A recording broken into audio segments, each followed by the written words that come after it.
Hello and welcome. I'm Ms. Ava Collopy, and today I'm going to teach you about the 3 pronunciations of CH in English. This is a source of a lot of confusion for English language learners because it looks the same but is pronounced 3 different ways. And you're wondering, why is it pronounced 3 different ways? Because modern English is an amalgamation of a lot of different languages, because the English traveled around and tried to take over much of the world. So we get these different parts to the language. The first version of the pronunciation, the ch sound. Usually these are shorter everyday words. Change, catch, church, bench.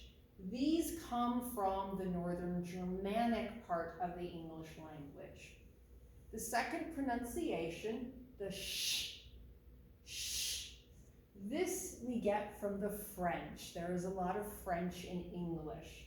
Usually these words are longer. Usually the words we get from the French, from really the Latin, are longer words in English.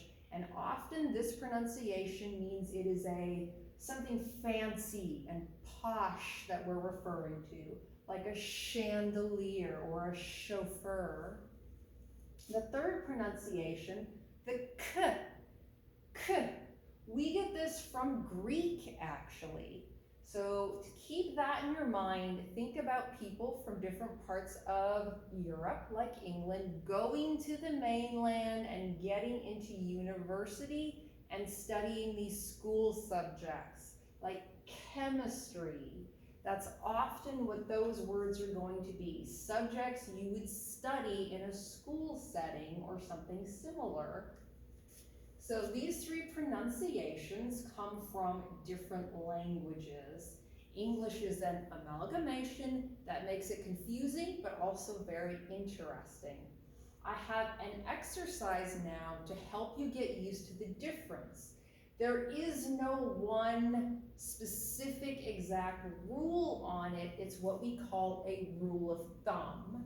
This expression means, like, if you were trying to measure something from a distance by your thumb. It's a rule of thumb.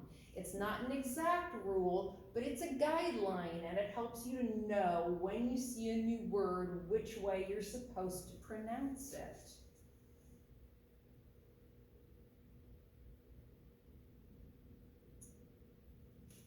So here is our exercise. Look at these different words and think about the 3 guideline rules of thumb, okay? If it's a shorter word that's an everyday subject, it is usually the ch sound, like change. If it is a longer word, and especially if it's something fancy, it's usually the sh sound, like chandelier. If it is a subject you would study in a school setting or university, it is usually the k sound, like chemistry. Pause the video here and write the words into the 3 columns and see if you can guess them right. Okay, I'm going to give you the answers now and we'll see how we did. Here they are in the 3 columns. I'm sure you got some of them right. If you didn't get them all right, don't worry about it. Don't stress about it. You did some more English practice today, so you learned something today. This would be the time to take the piece of paper you wrote your answers on, put it away from yourself. Go back to the start of the video, look at the 3 rules of thumb again, and see again if you can get it better the second time. And then you will have learned something more. I hope this helped you today. Thank you very much for watching and have a great day.